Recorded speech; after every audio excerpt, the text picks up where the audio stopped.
दोस्तों वीडियो को सब्सक्राइब करना ना भूलें। व्लादिवोस्तोक सिटी जो एरिया है वो रशिया का है और वहां पर इंडिया एक सैटेलाइट सिटी बनाने का उसने इंटरेस्ट शो किया है और अब वहां पर वो एक सैटेलाइट सिटी बनाएगा। इन इंडिया की बनी हुई सैटेलाइट सिटी बनाने वाला है अपनी फार ईस्ट पॉलिसी के तहत।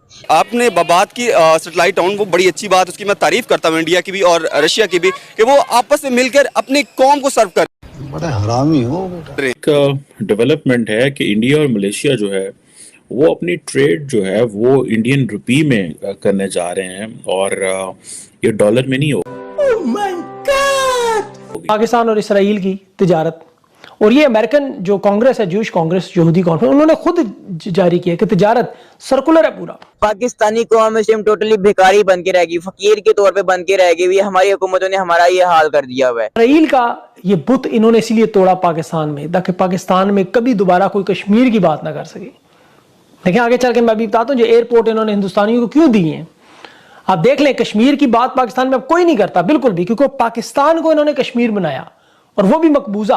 जहाज बनाने का क्या फायदा जब 3 एयरपोर्ट्स को ही गिरवे रखवाने का जो है वो दावा कर दिया गया। की बात करें तो यूएस डॉलर इंटरनेशनल ट्रेड के लिए यूज होता है, लेकिन अब तेजी से इंडिया की करेंसी भी इंटरनेशनल लेवल पर ट्रेड के लिए यूज होती नजर आ रही है। कुछ टाइम पहले श्रीलंका ने मुआहदा किया। अभी कुछ दिन पहले की खबर है कि जम्मू कश्मीर के अंदर एक मेगा जॉब फेयर लगा, जहां पर 3000 से ज्यादा जॉब वैकेंसीज दी गई वहां के जम्मू कश्मीर के लोगों को, और 120 से ज्यादा इंडियन कंपनी ने वहां पर पार्टिसिपेट किया। यकीन करें, मैंने आज तक ये सूरत हाल कभी पंजाब में भी नहीं देखी। मैं पाकिस्तान पंजाब लाहौर में रहती हूँ। डिप्लोमेट ने विजिट किया है, पाकिस्तान में आए हैं थर्सडे को और इफ्तार डिनर भी किया है। बिलावल भुट्टो जरदारी ने उनको इनविटेशन दी थी। तो इस चीज के बारे में आप क्या कहेंगे कि 3 साल बाद किसी इंडियन डिप्लोमेट ने विजिट किया है पाकिस्तान का, आए भी हैं और डिनर रहा नहीं जाता। उसमें क्या किरदार अदा कर रहा है? आपको पता है कि इंडिया इस वक्त दुनिया के 18 ममालिक के साथ जो ट्रेड है वो इंडियन रुपी में कर रहा है। वेरी सेक्युलर, उन्हें फर्क नहीं पड़ता अगर हमारा एलजी हिंदू है या कल हमारा सीएम कोई हिंदू बन जाता है, हमें कोई फर्क नहीं पड़ता। तो इसका शॉर्टकट हल मैंने ये बताया है कि जंग है इसका हल। किसके साथ? तमाम गैर ममालिक जो मुसलमान नहीं है उनके साथ। जिस बिलावल भुट्टो को पता लग ही गया है कि इंडिया से हमें क्या फायदे हो सकते हैं, सिर्फ अगर हम जंग की बातें छोड़ने के अलावा सोचे कि बिजनेस को लेके बात करें, उनके साथ रिलेशन को अच्छे लेके बात करें, उनके साथ ट्रेड की बात करें, तो हमें इंडिया को इनवाइट करना ही पड़ना था। क्योंकि इंडिया तो हमें बहुत दफा बुला रहा था। हम G20 की मीटिंग में पता नहीं कैसे तरले मित्रों से गए हैं, हमारी आर्मी ऑफिसर्स गए हैं। लाइक इंडिया ने तो एक तरह से मना भी कर दिया था कि आप ना आए। तो मेरे लिए पाकिस्तान के लिए बहुत खुश आइंदा बात है। इसराइल का ये बुत इन्होंने इसीलिए तोड़ा पाकिस्तान में, ताकि पाकिस्तान में कभी दोबारा कोई कश्मीर की बात ना कर सके। देखिए आगे चल के मैं भी बताता हूँ जो एयरपोर्ट इन्होंने हिंदुस्तानियों को क्यों दिए हैं। आप देख लें, कश्मीर की बात पाकिस्तान में अब कोई नहीं करता बिल्कुल भी, क्योंकि पाकिस्तान को इन्होंने कश्मीर बनाया और वो भी मकबूजा।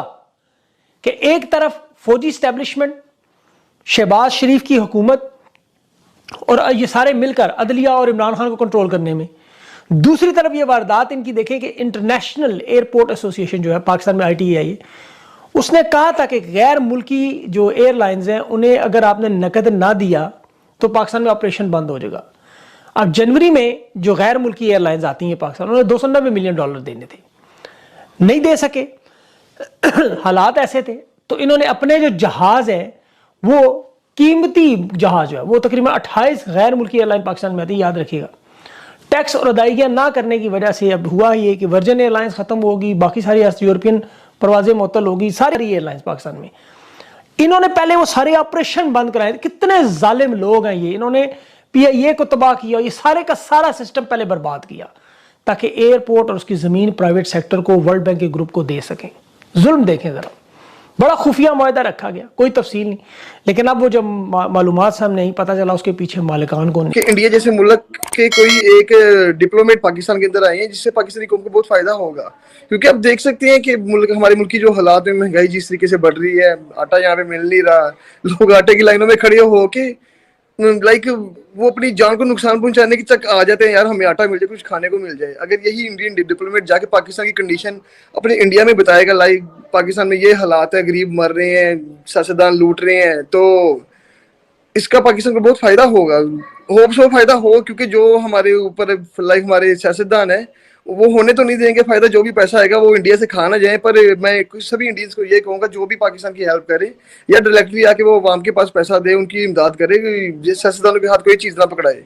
इंडिया के साथ हमें रिलेशन स्ट्रॉन्ग आज नहीं तो कल करना ही था। चलो ये थोड़ा सा स्टार्टअप मिल गया, इसका फायदा अच्छा होगा। तनीब, आपको क्या लगता है, रिसेंटली एससीओ मीटिंग के लिए जब इनविटेशन हमें आई थी इंडिया की जानिब से, तो बिलावल भुट्टो की जानिब से कुछ पॉजिटिव तासुरात या कुछ पॉजिटिव हमें देखने को मिला नहीं था।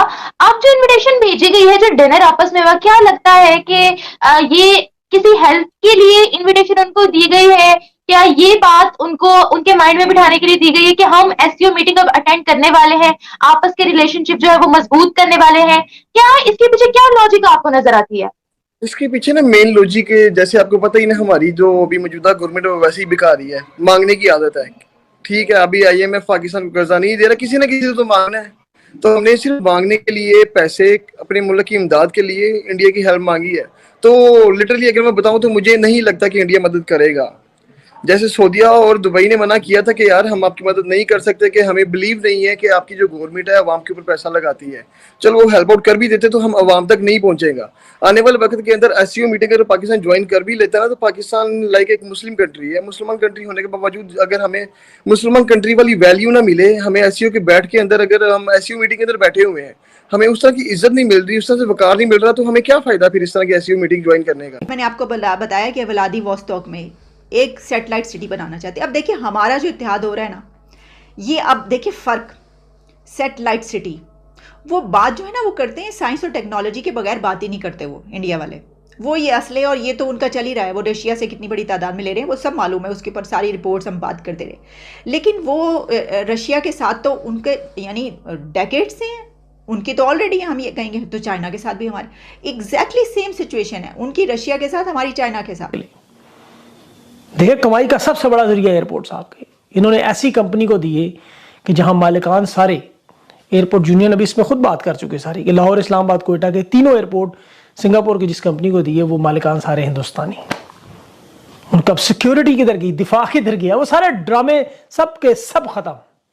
ये अलग बात है कि उनकी रशिया के साथ अपने बलबूते पे है, वो अपने पाँव पर खड़े हैं, उनके पास पैसा है, वो 5th लार्जेस्ट इकॉनमी है और साथ में वो जो है वो पैसा खर्च करते हैं। उन्होंने तो अभी जो एक एयरप्लेन्स का सौदा किया उसमें अमेरिका में मिलियंस जॉब्स क्रिएट कर दिए हैं, वो तो दूसरों के लिए कर रहे हैं। हमारा ये तो फ़र्क है, हम तो मांग रहे हैं। तो इसमें ये होगा कि चाइना जो हमें कहता है वो हमें मानना पड़ता है। अब आगे भी जब हम उसके ऊपर रिलाई करेंगे तो चाइना जो हमें कहेगा हमें मानना पड़ेगा। जबकि रशिया और इंडिया का जो रिलेशन है वो इससे डिफरेंट है, वो इससे मुख्तलिफ है। वो ये है कि उसने तो जो ये G20 की ये कौन सी समिट अभी कुछ अर्सा पहले जो हुई है उसके दौरान ये बात कही गई थी ना, यूक्रेन वॉर पर रशिया का साथ नहीं दिया था उन्होंने। यानी उन्होंने कहा था कि ये एरा जो है ये जंग का नहीं है, रशिया इसके ऊपर नाराज़ हो सकता था कि आपने, लेकिन इससे ये पता चलता है कि वो अपना स्टैंड रखेंगे। रशिया से वो जाहिर है सैटेलाइट सिटी बनाने की जो बात हो रही है एक बहुत बड़ा मंसूबा है और इससे वो बहुत इंडिया आगे जाएगा सैटेलाइट सिटी बनाकर रशिया के व्लादिवोस्तोक सिटी में। इसकी एक और अहमियत ये है कि जो व्लादिवोस्तोक है उसके बारे में चाइना ये कहता है ऐसे साड़ा है, ये तो हमारा है, रशिया को ये कहता है चाइना।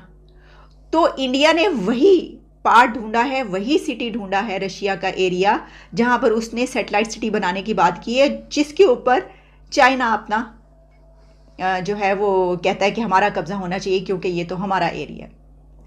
तो देख लें ये वहाँ पे हिट किया ना, जैसे कि अभी अरुणाचल में एक हुई थी समिट, एक मीटिंग, वहाँ पे वो नहीं आए।